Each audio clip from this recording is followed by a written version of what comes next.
Bienvenidos al curso en línea desarrollado por el Centro de Desarrollo e Integración Académica. En esta clase veremos la teoría atómica, una parte. Abarcaremos hasta el modelo atómico propuesto por Rutherford. Ok, para iniciar, vamos a definir lo que es un modelo científico, el cual nos dice que es una representación conceptual, gráfica o visual de un fenómeno, sistema o proceso. Nunca nadie ha visto un átomo. La mayoría de los modelos que se van a ver a continuación se basan precisamente en las diferentes leyes y descubrimientos que se hicieron a lo largo de la historia. Esto aplica muy bien y se puede describir matemáticamente, por lo tanto, aplica como un modelo científico. Ahora, átomo proviene de dos palabras griegas, a, que significa sin, y tomon, que significa división. Entonces, la raíz etimológica de átomo es indivisible o sin división. Es la unidad fundamental de un elemento que puede intervenir en una combinación química. Esta definición la propuso Dalton, como lo veremos un poco más adelante. Y bueno, hay que recordar que la materia está constituida por átomos y sus propiedades van a depender del comportamiento de los mismos. Entonces, tenemos el nivel subatómico, que son todas las partículas subatómicas. Estas en su conjunto van a formar a los átomos. Cuando interaccionan, van a formar moléculas.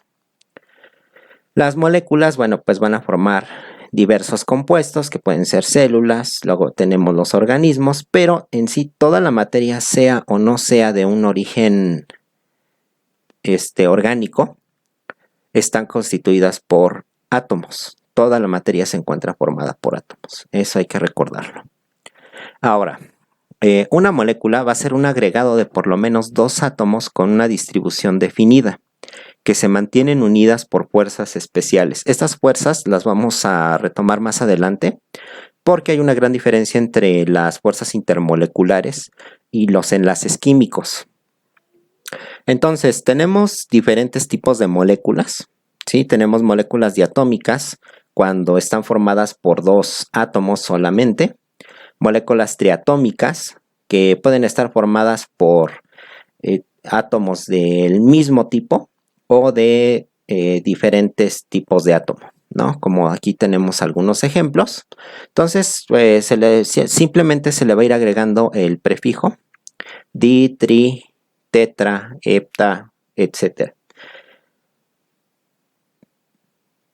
Ahora, hay que recordar que las moléculas pueden ser elementales o pueden ser de compuestos.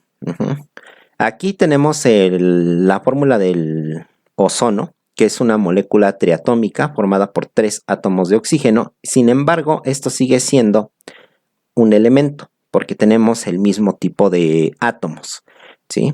No importa el agregado que tengamos de átomos, si se trata del mismo tipo de átomos, entonces estamos hablando de un elemento. Cuando tenemos agregados de 2 o más elementos diferentes, entonces vamos a tener una molécula de un compuesto. ¿Ok? Bueno, un ion va a ser un átomo o grupo de átomos que tiene una carga neta positiva o negativa. Es decir, cualquier cosa que veamos que tiene una carga positiva o negativa, eso va a ser un ion y vamos a tener de dos tipos. Por un lado vamos a tener los aniones, que van a ser los iones con carga neta negativa, y por el otro los cationes, que son iones con una carga neta positiva. Esto es simplemente para que más adelante, cuando me refiera a iones, aniones o cationes, pues sepamos identificar cada uno de ellos. Aquí tenemos una tabla en donde, bueno, pues estamos poniendo algunos de los iones que se encuentran en la naturaleza. Esto del estado de oxidación lo vamos a definir más adelante, pero podemos identificar un ion cuando, por ejemplo, aquí tenemos el ion sulfato. está dado por la fórmula SO4, pero aquí arriba, en esta parte, tenemos un -2. Ese -2 me está indicando que tiene una carga de -2. A eso nos referimos con la carga neta negativa o carga neta positiva, porque sí hay iones con carga neta positiva. Bueno, una vez definiendo esto, pasamos a los antecedentes de la teoría atómica. Todo comienza en Grecia en el siglo V, en donde, bueno, ya habíamos visto que los filósofos griegos trataban de explicar cuál era la naturaleza de la materia. Existieron dos corrientes, la propuesta por Aristóteles y su discípulo Platón, la cual nos decía que la materia se iba a encontrar constituida por 4 elementos fundamentales, que es agua, tierra, aire y fuego. Y por el otro lado, y menos conocida, pues tenemos la corriente de Leucipo y su alumno Demócrito. Ellos lo que pensaban es que la materia se encontraba formada por muchas partículas pequeñas, indestructibles e indivisibles, a las cuales nombraron átomos. Bueno, en sí el término lo introdujo Demócrito. ¿Cómo llegaron a esta conclusión? Bueno, vamos a suponer que tenemos una manzana y entonces la dividimos a la mitad y esa mitad a otra mitad y así hasta llegar a llegaron a la conclusión en donde si había un punto en el que la materia ya no era divisible, ¿sí? Entonces Demócrito llegó a esa conclusión de que debía de haber un punto en el que la materia ya no pudiera dividirse más. A eso fue lo que llamó átomo. Esto, como bien saben, pues quedó olvidado. La mayoría de las doctrinas que se conservaron a lo largo de la época del oscurantismo, pues fueron las doctrinas de Aristóteles y de Platón. Entonces, ya muchísimo después, siglo XIX, viene este filósofo matemático químico inglés, John Dalton, en 1808 y retoma precisamente la teoría de lo que era el átomo, ¿sí? Ya aquí ya había ciertos avances y bueno, él lo que nos dice, este es el modelo atómico de Dalton, es el más sencillo de todos porque aquí no maneja ninguna partícula subatómica. De hecho, Dalton consideraba a los átomos todavía indivisibles. Lo único que nos decía Dalton pues era que los átomos de los mismos elementos iban a ser iguales entre sí, tanto en masa como en tamaño, pero iban a diferir de otros átomos de otros elementos. Entonces, con esto, John Dalton nos da una definición de lo que es átomo y nos dice que se va a definir como la unidad básica de un elemento que puede intervenir en una combinación química. De aquí surgen varias hipótesis. La primera nos dice que los átomos de un elemento son diferentes de los átomos de todos los demás elementos, como ya vimos en la imagen anterior. En la segunda, nos dice que para formar un determinado compuesto no solamente se necesitan los átomos de los elementos correctos, sino que es un número específico de dichos átomos. Esto es una de las 4 leyes ponderales de la química y a esta ley se le llama la ley de las proporciones múltiples. ¿Qué es esto? Bueno, es sencillo. Nosotros sabemos que el agua está formada por 2 elementos diferentes. Tenemos hidrógeno y tenemos oxígeno. Pero para formar el agua necesitamos específicamente 2 átomos de hidrógeno y 1 de oxígeno. Pero a su vez, el hidrógeno y el oxígeno pueden formar otros compuestos que también son estables, como es el caso del peróxido de hidrógeno.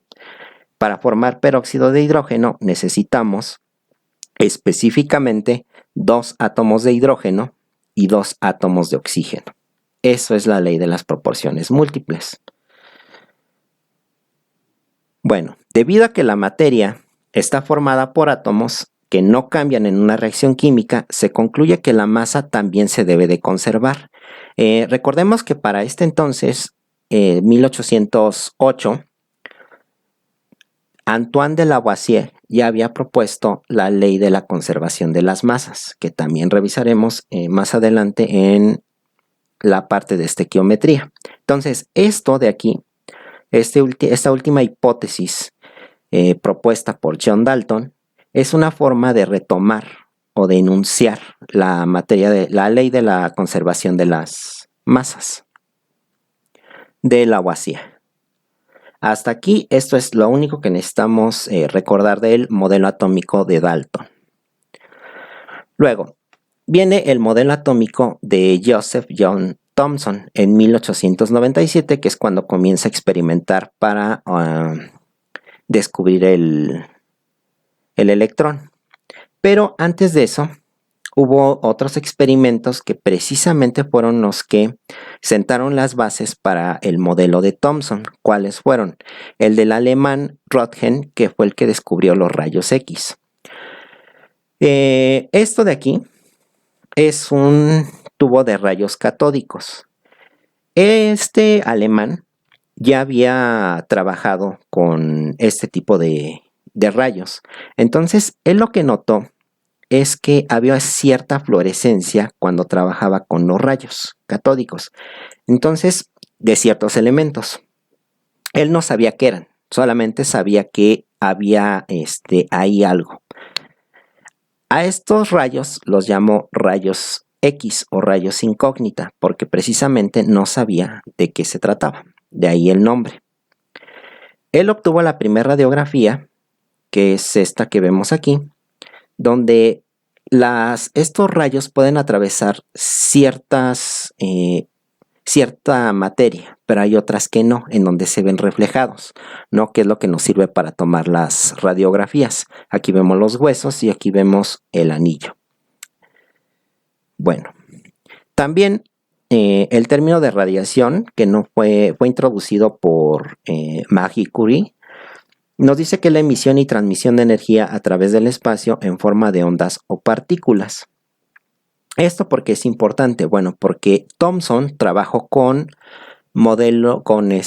partículas negativas del tubo de rayos catódicos. Así fue como descubrió el electrón. Entonces, la radiación, vamos a tener en la radiación vamos a tener tres tipos de partículas. Las partículas alfa, que tienen una carga positiva, las partículas beta, que tienen una carga negativa, y las partículas gamma, que son eléctricamente neutras. De hecho, la radiación gamma es la más peligrosa de todas, porque no hay nada que pueda detenerlas, pasan completamente.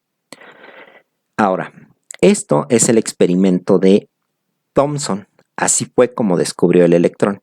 Entonces, él tenía su tubo de rayos catódicos y él lo que hacía era precisamente disparar estos rayos a través de un campo electromagnético. Thomson tenía muchos conocimientos en electromagnetismo. Entonces, cuando encendía el campo electromagnético, él notaba que estos rayos catódicos se desviaban hacia el polo positivo, ¿sí? Porque como los rayos catódicos tienen carga negativa, entonces estos iban a ver atraídos por el polo positivo. Esto le hizo pensar y desarrollar a Thomson precisamente su modelo atómico, que se conocía como el modelo del budín con pasas, en el cual los electrones se van a encontrar insertos en una esfera uniforme cargada positivamente. Entonces tenemos esto, que es retomar el modelo atómico de John Dalton, ¿sí? Con una carga positiva, y insertos en estos van a estar los electrones. Entonces él definió al electrón como partícula subatómica que tiene una masa muy pequeña y una carga eléctrica unitaria negativa. De hecho, la masa de los electrones se dice que es despreciable. Esto hay que recordarlo para poder entender el siguiente modelo atómico. Para descubrir el modelo atómico de Rutherford, que fue en 1910, bueno, él lo que hizo fue trabajar con partículas alfa, que van a tener una carga positiva. Esto que vemos aquí es un detector de partículas. Entonces, básicamente lo que hizo Rutherford fue tomar una lámina de oro y bombardearla con partículas alfa. Entonces, él lo que notó fue que unas iban a pasar directamente, otras se iban a ver desviadas ligeramente, pero otras más iban a salir rebotadas, ¿sí? En sentido contrario. ¿Por qué pasa eso? Bueno, esto de aquí son los átomos de oro. Aquí vamos a tener, estos puntitos negros van a representar precisamente, como nos dice la imagen, el núcleo del átomo. Estas son las partículas alfa. Cuando no chocan con nada, es decir, cuando no chocan con el núcleo o pasan cerca de él, estas pueden pasar directamente sin ningún problema. Cuando estas pasan cerca del núcleo, entonces se van a ver desviadas ligeramente. Pero cuando chocaban directamente con el núcleo, estas iban a salir repelidas, ¿sí? De hecho, el mismo Rutherford diría lo siguiente después de sus experimentos: resultó tan increíble como si usted hubiera lanzado una bala de 15 pulgadas hacia un trozo de papel de seda y la bala se hubiera regresado hacia usted. De aquí, bueno, dice él, pues si estas partículas tienen una carga positiva, debería de haber algo, ¿sí?, que también tiene una carga positiva y por eso es que salen repelidas o por eso es que se ven desviadas. Acuérdense que las cargas positivas, bueno, más bien cargas iguales se repelen y cargas diferentes se atraen, ¿sí? Por eso es que él llegó a esta conclusión. Entonces nos dice que el protón va a ser una partícula subatómica que tiene una carga eléctrica positiva unitaria. Ahora, la mayor parte de los átomos debe de ser vacío, ¿sí? Y los protones se encontraban concentrados en un denso conglomerado central dentro del átomo al que él llamó núcleo.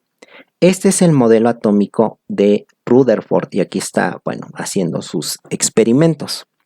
Aquí todavía no existía el concepto del neutrón porque no se había descubierto. Entonces, ¿por qué concluye que la mayor parte de los átomos debe de ser vacío? Porque más del 80% de las partículas alfa con las que él bombardeó la lámina de oro pasaron a través de la lámina sin ningún problema. Solamente unas cuantas se vieron desviadas o se vieron repelidas, ¿sí? Por eso es que él dice que el núcleo debería de ser un conglomerado central, muy, muy pequeño, y entonces todo lo demás debería de ser vacío. Bueno, ¿cómo se incluye el término de neutrón? Esto se debe a James Chadwick, ¿sí? Él hizo una relación entre el hidrógeno y el helio en términos de masa. Como bien sabemos, tenemos tres tipos de... Hasta ese entonces se conocían dos tipos de partículas subatómicas, los protones y los electrones. Por cada protón vamos a tener un electrón. Entonces, para 1932 ya se habían hecho muchos experimentos en cuanto a protones, electrones y también en términos de masa atómica, como veremos más adelante de cómo se desarrollaron las diferentes tablas periódicas a lo largo de la historia. Ahora, por cada protón nosotros vamos a tener un electrón, pero quedamos que la masa del electrón es despreciable. Por lo tanto, la masa atómica del hidrógeno va a ser 1. Si sabemos que el helio tiene 2 protones, va a tener 2 electrones, pero estos no van a contar en términos de masa atómica. Por lo tanto, la masa atómica aquí debería de ser 2. Sin embargo, es 4. Eso fue de lo que se dio cuenta Chadwick. Entonces, como los experimentos anteriores se hicieron con cargas positivas y con cargas negativas, él dedujo que debería de haber algo también en el núcleo que tuviera una carga, más bien que no tuviera carga, que fuera eléctricamente neutro. y que estuviera relacionada directamente con la masa atómica. A esta partícula subatómica la llamó neutrón y la definió como la partícula subatómica eléctricamente neutra con una masa ligeramente mayor que la masa de los protones. Y así hasta 1932, es decir, 22 años después del concepto de protón de Rutherford, es como se establece el modelo atómico en donde ya incluía las 3 partículas subatómicas, en donde en el núcleo vamos a tener los protones, que son estas bolitas, están ejemplificadas por estas bolitas amarillas con carga positiva. Los neutrones serían las bolitas de color naranja sin una carga positiva o negativa, y alrededor de este núcleo iban a estar girando los electrones. Bueno, entonces, una vez que ya tenemos las 3 partículas subatómicas, se empezaron a acomodar los elementos de acuerdo al número atómico. El número atómico, que va a estar denotado ahora por la letra Z, lo vamos a definir como el número de protones en el núcleo del átomo de un elemento. Y el número de masa es el número total de protones y neutrones presentes en el núcleo de un átomo de un elemento. Esto de aquí lo podemos resumir en la siguiente fórmula, en donde A, que va a ser la masa atómica, va a ser igual a la suma del número atómico más el número de neutrones. Bien, en los exámenes de ingreso a la universidad nos proporcionan una tabla periódica.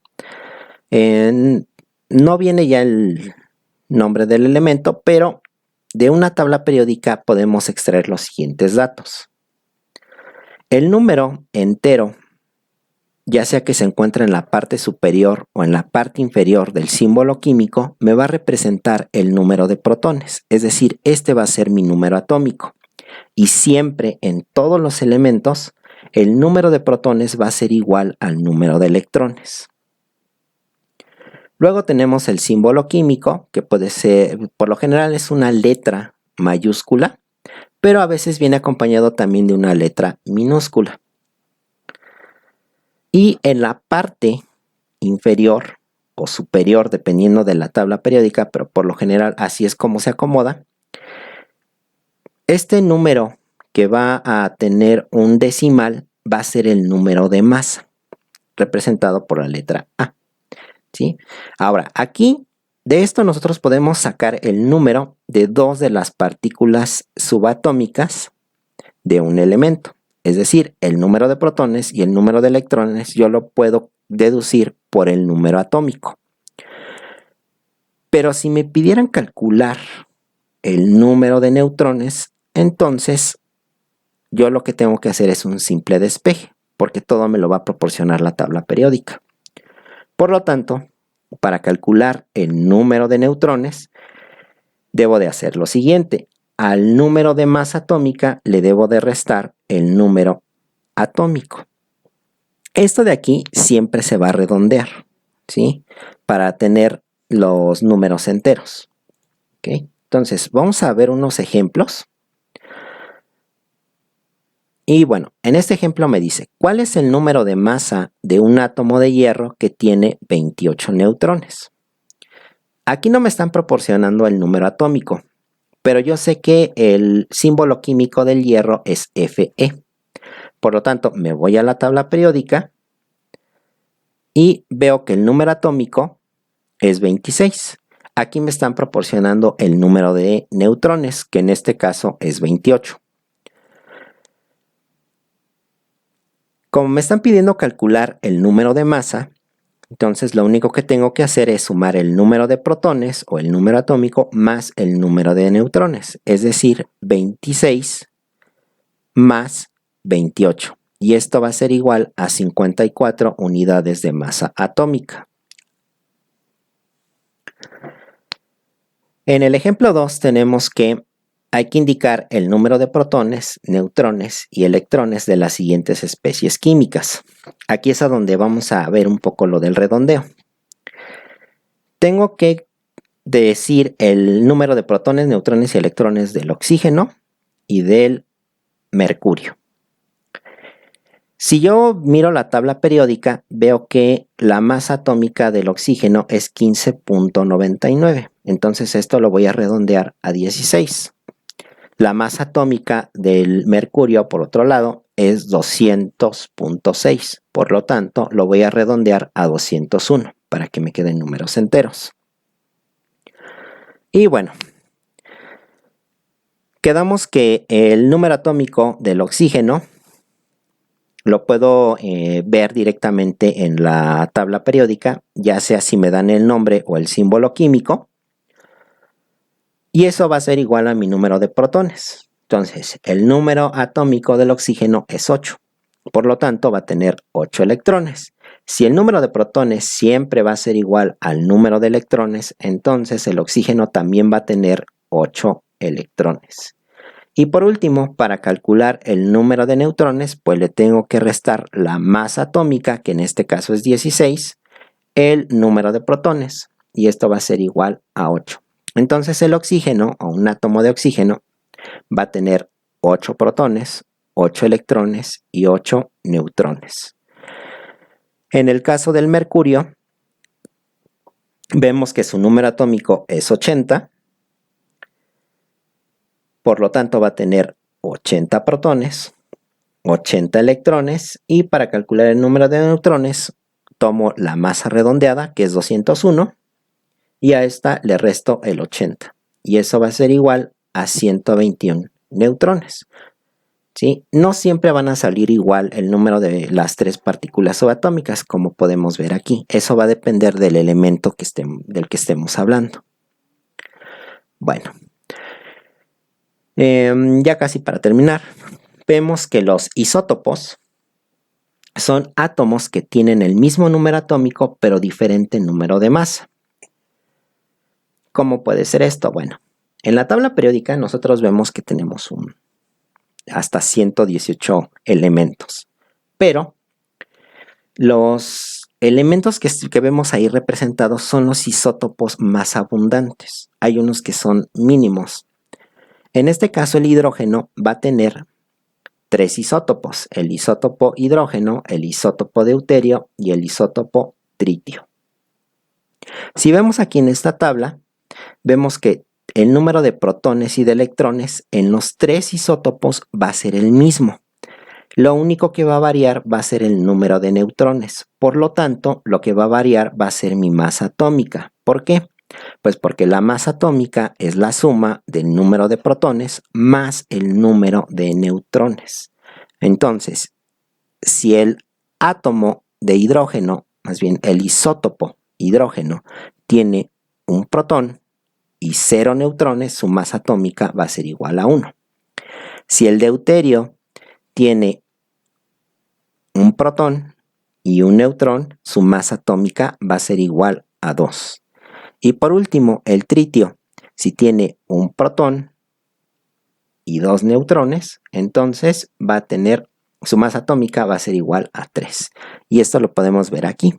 Este es el núcleo del átomo de hidrógeno. Entonces aquí vemos un protón, pero no hay ningún neutrón. Y solamente tenemos un electrón girando alrededor del núcleo. En el caso del deuterio tengo un protón y tengo un neutrón y un electrón solamente. Aquí en el tritio voy a tener un protón, mis 2 neutrones y mi electrón girando. ¿Sí? Los protones y los electrones se van a mantener constantes. Lo único que vamos a variar pues van a ser los neutrones. Eso es un isótopo. Si nosotros pudiéramos o quisiéramos acomodar estos isótopos en la tabla periódica, todos quedarían en la misma casilla, ¿sí? Solamente que quedarían como atrás, como si tuviéramos una cajonera y entonces tuviéramos que archivar. De hecho, la palabra isótopo su raíz etimológica viene de 2 palabras griegas ¿Qué quiere decir mismo lugar? Topos, que es lugar, isos, que es igual.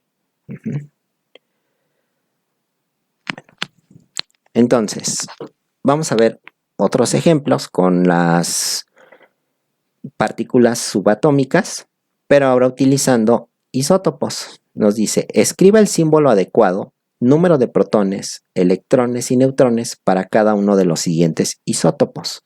Me están dando Z, que es igual a 74, y A, que es igual a 186. Yo sé que Z es mi número atómico y que A es mi masa atómica en ambos casos. Entonces, para el primer inciso, veo que me voy a la tabla periódica, localizo el número atómico 74 y veo que corresponde a la letra W, y esto es igual a, bueno, es el símbolo químico del tungsteno.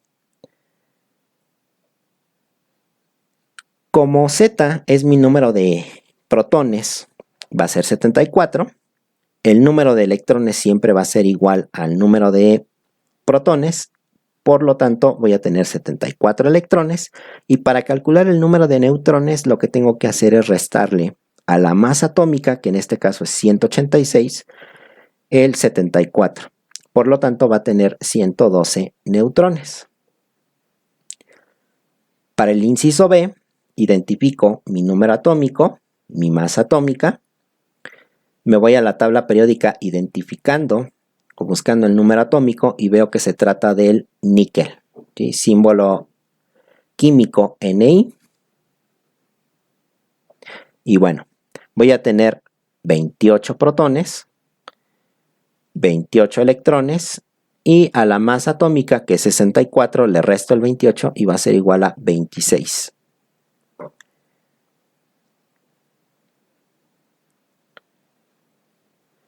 Por último, el uso de los isótopos es muy variado. La mayoría se aplica a medicina. Este caso fue algo que sonó mucho aquí en México, precisamente porque se trató con... había un aparato que sirve para tratar a pacientes con ciertos tipos de cáncer. Se utiliza para radioterapia, el cobalto 60.